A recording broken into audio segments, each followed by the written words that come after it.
ఆ బిడ్డ జీవితంలో ఆ బిడ్డ కరువు ప్రాంతానికి వెళ్ళినా ఈ బిడ్డ ద్వారా దేవుడు దీవెన ఇవ్వబోతా ఉన్నాడు. కరువులో విత్తనము వేస్తే అది 100 ఫలం పొందిందంట. ఎందుకంటే అది ఎవరి ఆశీర్వాదం అండి?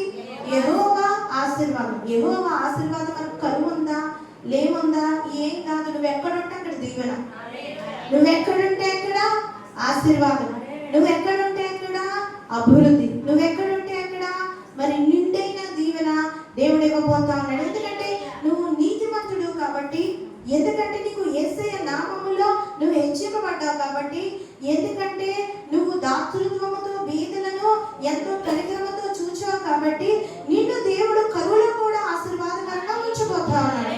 హల్లెలూయా. అంటే ఎంత గొప్ప దేవుడు అంటే సుందరుడు ఆయన, ఆయన అతి సుందరుడు. హల్లెలూయా. శరణు రోజావే నా ప్రాణ స్నేహమే, నిర్దోష రక్తమే, దైవ గర్భిళ్ళవే. శరణు రోజావే నా ప్రాణ స్నేహమే, నిర్దోష రక్తమే, దైవ గర్భిళ్ళవే. సుందరుడు సుందరుడు, 10,000లో అతి శ్రేష్ఠుడవు. సుందరుడవు సుందరుడవు, 10,000లో అతి శ్రేష్ఠుడవు. హోసన్నా ఉన్నత దైవమా, హోసన్నా దావీదు తనయుడా, హోసన్నా ఉన్నత దైవమా, హోసన్నా దావీదు తనయుడా. స్నేహితులు మరచిపోయిన, బంధువులే విడిచిపోయిన, తోడుగా నిలిచిన ప్రేమను మరువలేని. స్నేహితులు విడిచిపోయిన, బంధువులు మరచిపోయిన, తోడుగా నిలిచిన ప్రేమను మరువలేని. సహచారివే సహచారివే, వేదనలో ఆదరించే నా ప్రియుడవే. సహచారివే సహచారివే, వేదనలో ఆదరించే నా ప్రియుడవే.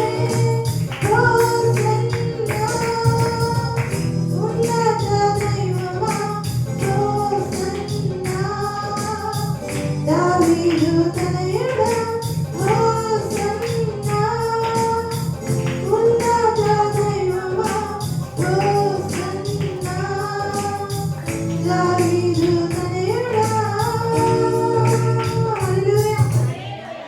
మంచి పాటలో చూస్తే స్నేహితులు మరచిపోయిన, బంధువులు విడిచిపోయిన, దేవుడు ఉంటే చాలు. హల్లెలూయా. ఊరికనే నిలిచి ఆయన కార్యాన్ని చూడటమే. ఎవరు ఎల్లకాలం నీకు తోడు ఉండరు.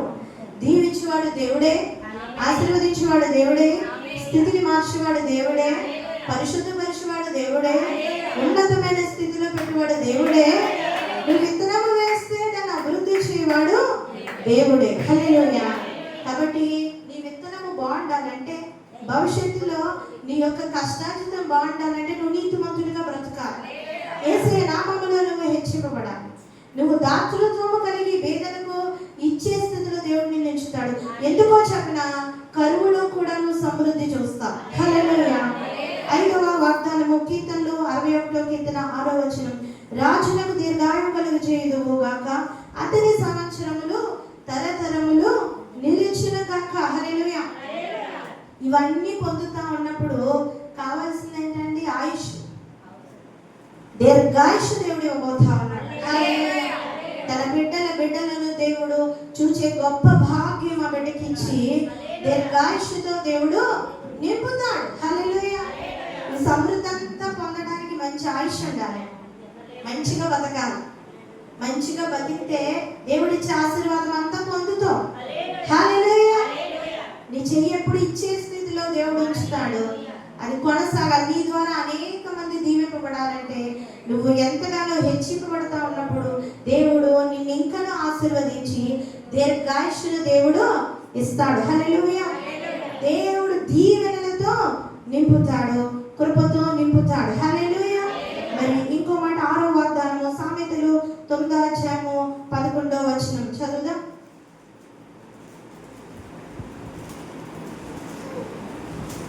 జ్ఞానము ముఖ్యముల కన్నా శ్రేష్టమైనది.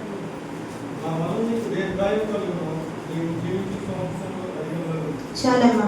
నా వలన నీకు దీర్ఘాయువు కలుగును, నీవు జీవించు సంవత్సరములు అధికములగును. హల్లెలూయా. దేవుని మూలాన దేవుని యొక్క ఆశీర్వాదం ఎలా ఉంటదంటే దీర్ఘాయువు. దీర్ఘాయువు ఎవరి వల్ల అండి? దేవుని వల్లనే. హల్లెలూయా. మనము హ్యాపీ బర్త్డే చెప్తాం తప్ప దీర్ఘాయువు మనం ఇవ్వలేము, కానీ పరిశుద్ధాత్మ దేవుడే దీర్ఘాయువును ఇచ్చేవాడు. దీర్ఘాయువు రావాలంటే అమ్మ రోగాలు రాకూడదు, రోగాలే కృంగదీస్తాయి కదా. ఏ బలహీనత రాకుండా దేవుడు కాపాడుతాడు. హల్లెలూయా. రోగము దరిచేరకుండా దేవుడు రక్షించి దీర్ఘాయుష్మంతుడిగా నిలబెట్టి దేవుని వలన అతడు దీర్ఘాయుష్మంతుడిగా ఉంటాడు. హల్లెలూయా. గొప్ప సమృద్ధికరమైన కాలములు చూస్తాడు. యోసేపు హయాంలో కరువు సంవత్సరాలు మరి 7 వచ్చినప్పటికీ అతడు ముందు బాగా పండిన 7 సంవత్సరాల పంటను మంచిగా గొడవల్లో దాచి తర్వాత కరువు వచ్చినప్పుడు దాన్ని పంచి అనేక మందికి ఇచ్చాడు. మరి ఆ స్థితిలో దేవుడు ఈ బిడ్డ మరి అనేక మంది పేదవారికి దాతృత్వం కలిగి ఎలా ఇస్తాడంటే ఇతను ముందు సమృద్ధి కలిగి ఉన్నప్పుడు. హల్లెలూయా.